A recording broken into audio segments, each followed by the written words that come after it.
Hello hi రా నాన్న. నేను రా మీ అన్నయ్య హిస్టరీ రఫీసాన్ని. మనం నిన్న ఎగ్జామ్ పెట్టుకున్నాం, మీరందరు రాశారు. ఆ ఎగ్జామ్ పేరు ఏంటంటే శాతవాహనులు కాన్సెప్ట్. మీ అందరికీ తెలుసు, కాన్సెప్ట్ మనకి ఎక్కినప్పుడే, కాన్సెప్ట్తో మనం ఆన్సర్ చేసినప్పుడే ఖచ్చితంగా మనం ఎగ్జామ్లో విన్ అవ్వగలం. నిజంగా మనం ఒక పవిత్రమైన లక్ష్యం కోసం పోరాడుతున్నాం, ఒక పవిత్రమైన పరీక్ష కోసం మనం పోరాడుతున్నాం, చదువుతున్నాం.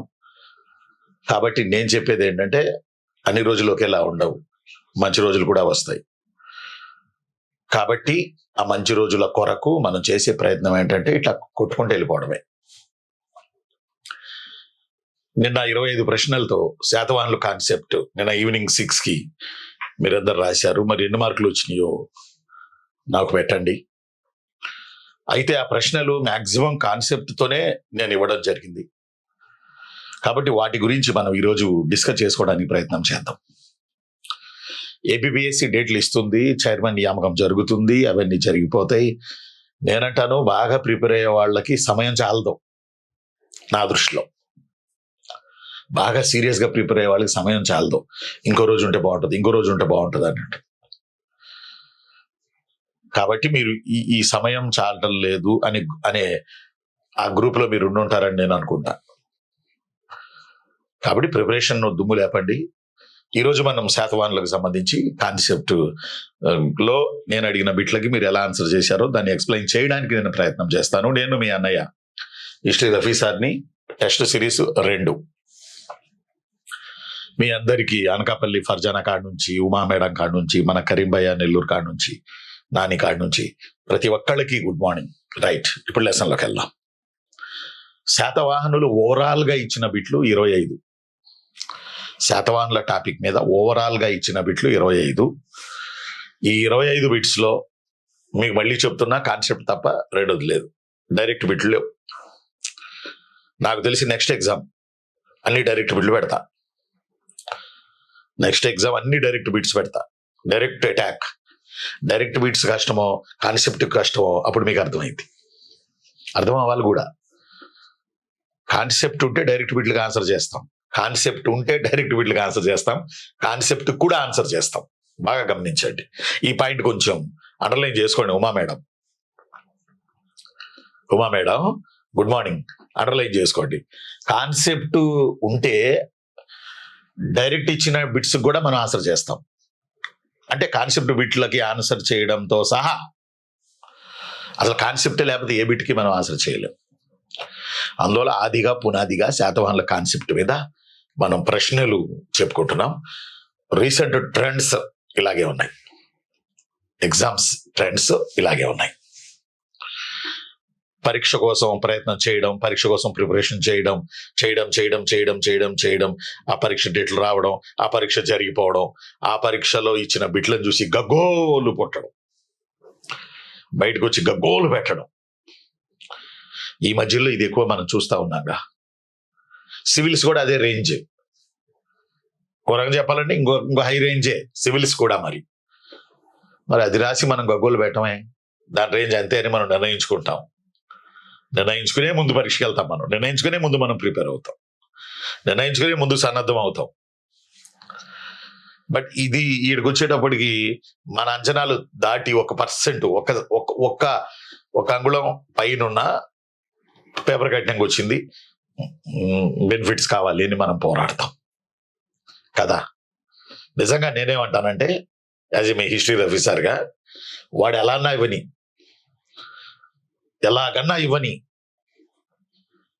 మనం ఆన్సర్ చేయగలిగే విధంగా మనం తయారవ్వాలి. ఎలాగన్నా ఇవ్వని, మనకు కష్టమైంది అందరికి కష్టమే, మనకు తేలికైంది అందరికి తేలికే. అయితే ఆ తేలికలో, ఆ కష్టంలో నలుగురి కన్నా ఎక్కువ మనం తెలుసుకుని ఉంటే చక్కగా ఆన్సర్లు చేస్తాం. రైట్, మరి వెళ్ళిపోదామా? రెడీ.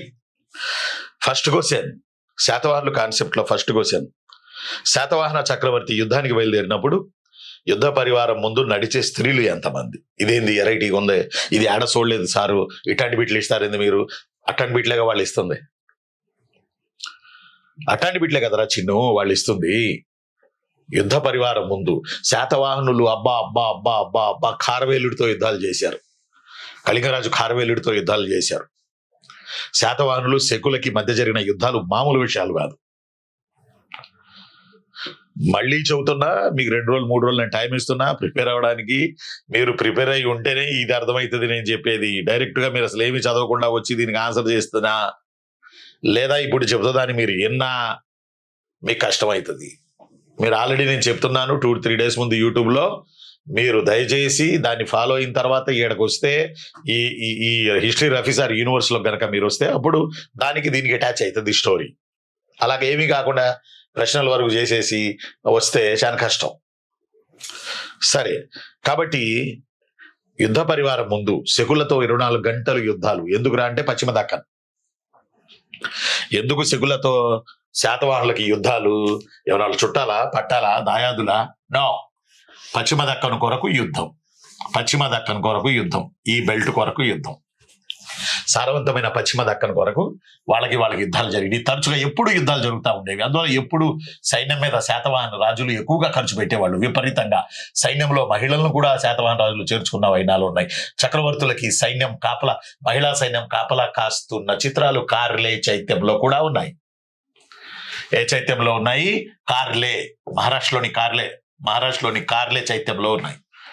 కాబట్టి నేను చెప్పేది ఏంటంటే, మహిళలు యుద్ధానికి ముందు రాజు బయలుదేరినప్పుడు బాకాలు ఊదుతూ రథ, గజ, తురగ, పదాతి దళాలు వెళుతున్నప్పుడు ముందు ఉత్తేజితంగా 2 మహిళలు బాడీ గార్డ్స్ లాగా ఏమంటుంది బాడీ అంతా కూడా టాప్ టు బాటమ్ యూనిఫామ్ వేసుకుని వాళ్ళు ఖడ్గాలు ధరించి వాళ్ళు ముందు నడుస్తుంటే మిగతా వాళ్ళందరూ వాళ్ళ వెనక, రాజుతో సహా వాళ్ళ వెనక ఫాలో అయ్యేవారు. ఇంకా విచిత్రం ఏంటంటే, ఆ మహిళలు మన ఇండియన్ మహిళలు కాదు, ఆ మహిళలు మన వాళ్ళు కాదు.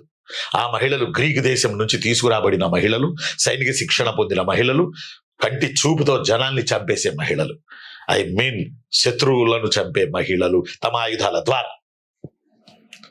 కాబట్టి 2 మాత్రమే మహిళలు యుద్ధానికి ముందు నడిచేవాళ్ళు. అంటే దీన్ని మనం ఇలా పోల్చలేమేమో. ఆ రోజులు వేరు, ఈ రోజులు వేరు.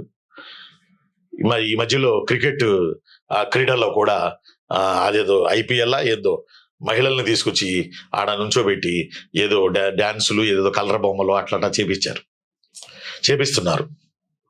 క్రికెట్లో మహిళల్ని, ఫారిన్ మహిళల్ని తీసుకొచ్చి. దీంతో నేను పోల్చలేను కానీ గల పోలిస్తే నన్ను క్షమించండి.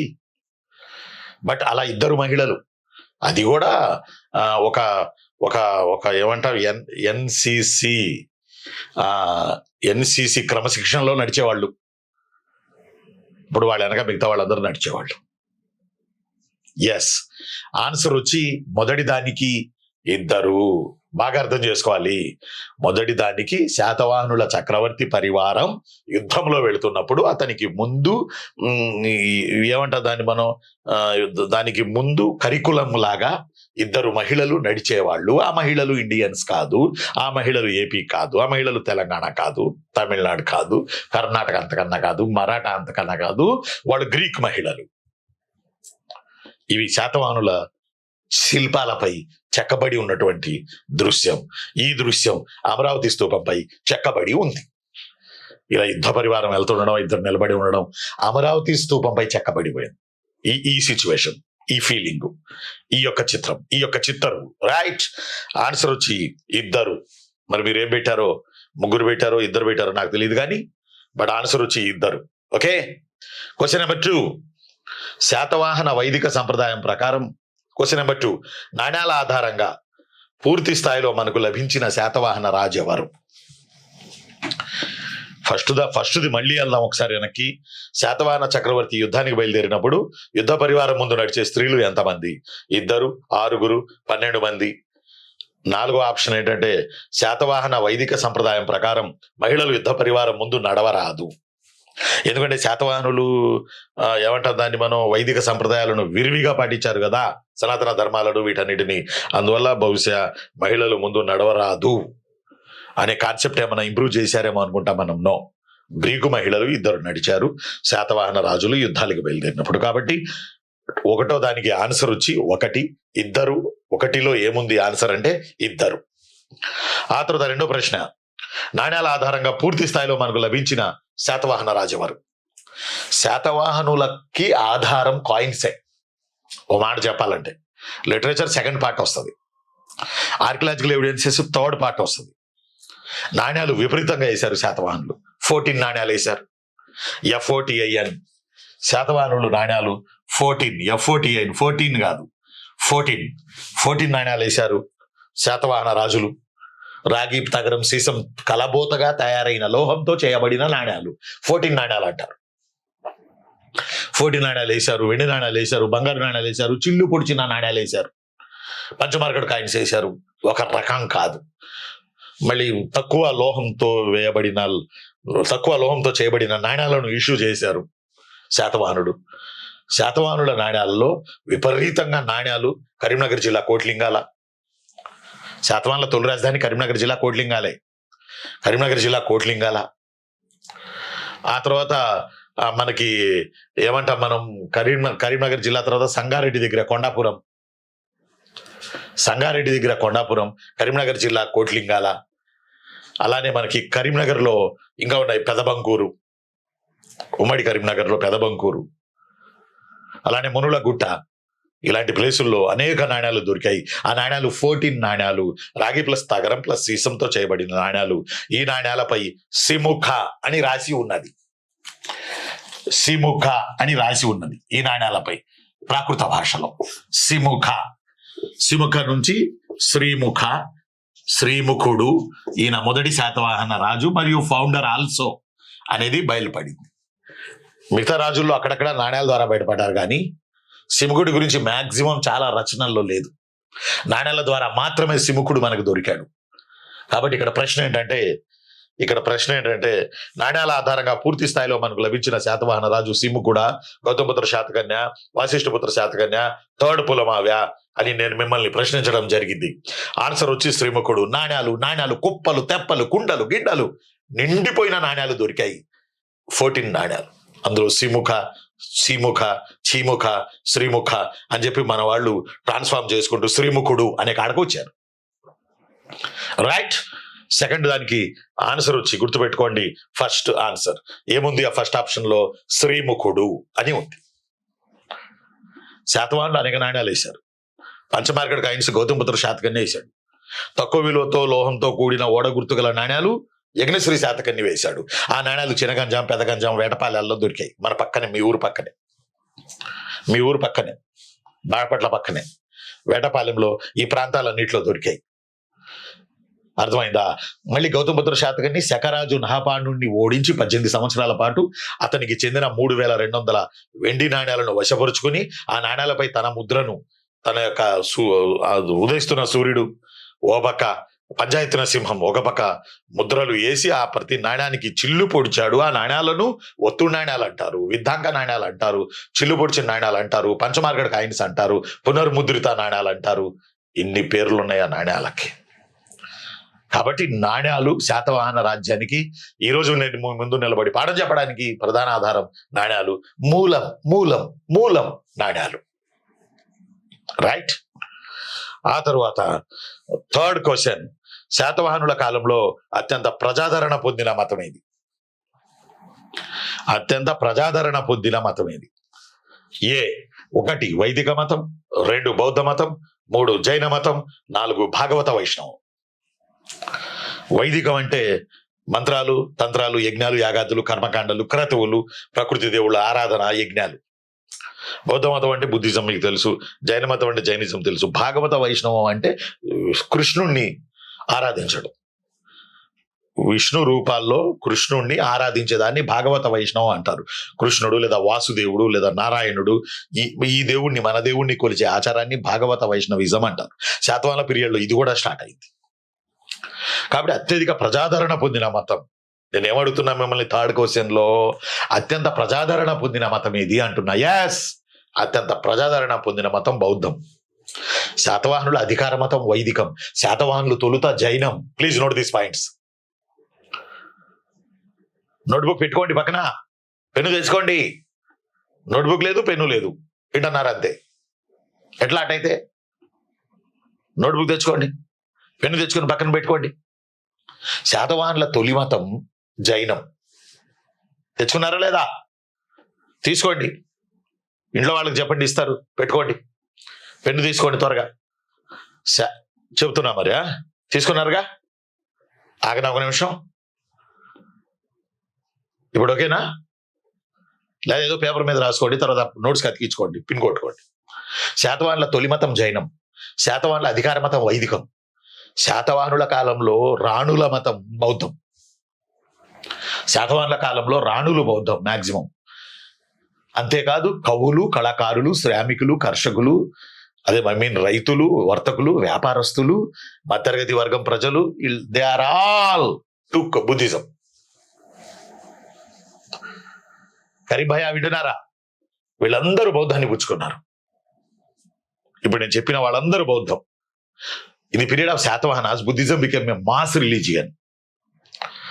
రాణులు తీసుకున్నందుకు అఫీషియల్ అనుకున్నా, మనం క్లాస్ అనుకున్నా, ఇప్పుడు నేను చెప్పినటువంటి వర్గాల వాళ్ళందరూ తీసుకున్నారు.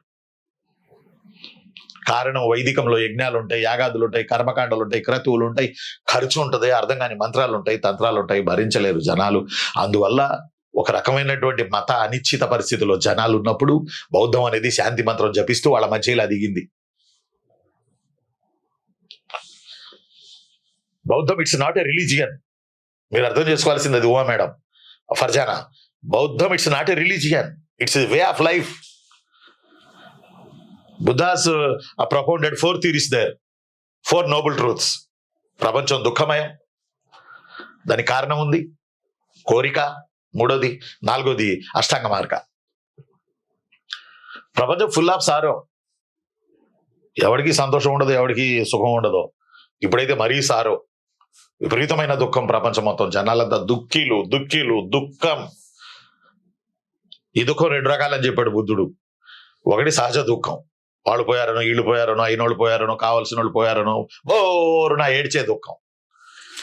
రెండో దుఃఖం బుద్ధుడు చెప్పింది ఏంటంటే, ఒక నిమిషం, బుద్ధుడు చెప్పింది ఏంటంటే, రెండో దుఃఖం మనం గోకి తెచ్చుకునే దుఃఖం, మనకై మనం తెచ్చుకునే దుఃఖం, ఈర్ష్యతో తెచ్చుకునే దుఃఖం, కావాలని తెచ్చుకునే దుఃఖం. ఆ దుఃఖం ఈ దుఃఖం కలిస్తే జీవితం దుఃఖసాగరం కాక సుఖసాగరం అవుతుందా ఏంది? అవ్వదు కదా. కాబట్టి బుద్ధుడు చెప్పిన 4 సూత్రాలలో అష్టాంగ మార్గాన్ని మనం ఫాలో అయితే మనకు కోరిక ఉండదు, ఫలితంగా మనం పెయిన్ తీయలేము. అని కోరిక ఉండదు అంటే అది మళ్ళీ వేరే యాంగిల్. కోరిక ఉండదు అంటే మరి ఆశ ఉండదు. ఆశ ఉండదు అన్నందుకే బౌద్ధం భారతదేశం నుంచి వెళ్ళిపోయింది. మన జనాలకి ఎక్కలా. మన దేశంలో నేపాల్లో పుట్టి మన దేశంలో అన్ని బుద్ధుడు తిరిగి తిరిగి చివరికి ఇండియాలో లేకపోయిన మతం బౌద్ధ మతం. సరే, అది వేరే వర్షన్. అంటే ఇండియాలో ఉందలేండి అక్కడక్కడ, కానీ బట్ నేపాల్, టిబెట్ వీటితో పోలిస్తే, లంకతో పోలిస్తే మన దగ్గర యాడ్ ఉంది బౌద్ధం లేదు కదా బాసు. కాబట్టి ఇక్కడ పాయింట్ ఏంటంటే, సామాన్య జనాలు సైతం బౌద్ధాన్ని పుచ్చుకున్నారు. దానిలో ఖర్చేం లేదే. ఆయన ఏం చెప్పాడో అలాంటి నీతి సూత్రాలు తీసుకుని బతకడమే బౌద్ధం, బతకడమే మోక్షం, అందులోనే కైవల్యం. దట్స్ వై సామాన్య జనాలు విరివిగా తీసుకున్నారు. శాతవాహనులు ఏమంటారంటే, ఆర్యులక వైదిక మతాన్ని తీసుకొని దక్షిణాదికి వచ్చి దక్షిణాదిలో రాజ్యం పెట్టిన వాళ్ళు శాతవాహనులు. ఆర్యుల యొక్క విస్తరీకరణ సౌత్కి జరిగితే దానికి రథసారథులే శాతవాహనులు అని చెప్తారు. ఎందుకంటే శాతవాహనస్ బికమ్ ఏ బ్రాహ్మిన్స్. ఇది కూడా అడిగాడు అండి ఒకసారి, శాతవాహనులు ఏ కులస్తులు అని అడిగాడు. బ్రాహ్మణులు అని పెట్టాలి, ఎందుకంటే మన రాష్ట్రం కులాల కంపు కదా, అందువల్ల బ్రాహ్మణులు అని పెట్టాలి. కాబట్టి వైదిక ధర్మం వాడు వదలరు. అలాంటి నేపథ్యంలో జనాలందరూ ఈ మతాలను తీసుకున్నారు, జైనాన్ని తీసుకున్నారు, బౌద్ధాన్ని తీసుకున్నారు. కాబట్టి ఇక్కడ మాత్రం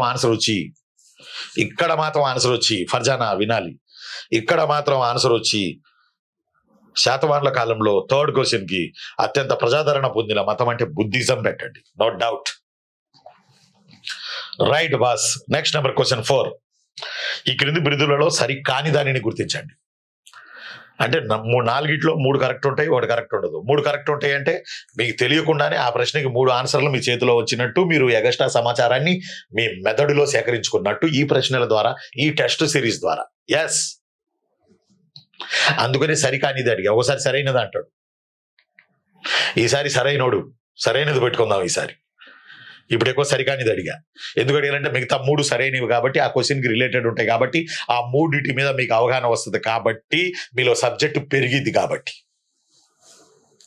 ఓకేనామా? వెళ్ళిపోదాం క్వశ్చన్లోకి. వెళ్ళిపోదామా క్వశ్చన్లోకి. రైట్. Question number 4.